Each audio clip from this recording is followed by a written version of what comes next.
It pulverized everything in its path, sweeping away whole towns and 25,000 people, with the raw power of nature at its most deadly. And confronted by a towering wall of water, these desperate Japanese had just seconds to save their own lives. Some fled before the tsunami, hauling themselves into trees and up the sides of buildings. Others were trapped in their cars or even their houses, able to do nothing but wait and die.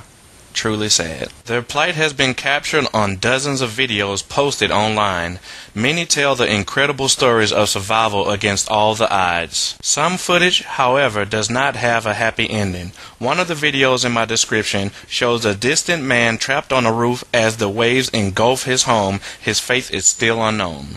Footage obtained by Channel 4 shows a Japanese news crew fleeing the tsunami in a taxi, who then went on to save the lives of several people stranded after the waves hit.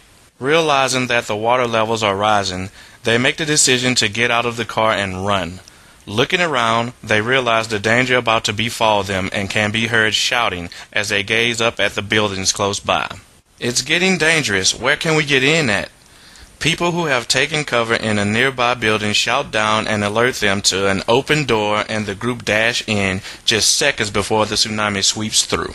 Another video in my description shows the calm before the tsunami struck and then the full force of its power as it builds and builds, sweeping all before it at an unidentified coastal settlement. Motorboats are ripped from their moorings. Shipping containers begin to move, then gradually gather pace, slamming into buildings and flipping over cars. Bewildered residents can be seen grabbing their children and heading for higher ground. At one point, the camera focuses on a man in the distance stuck on a roof of a relatively high building, alone and terrified, as the waters swirl around him. Unfortunately, it is unclear what happened to him. Then the waters change course, and filled with debris, they flow back out to sea, carrying homes and even huge container ships. Damn.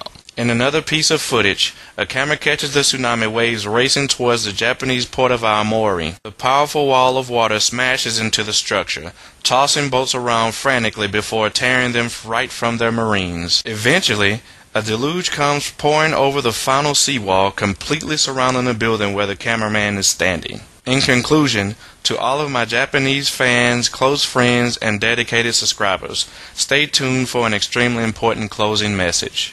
Thank you.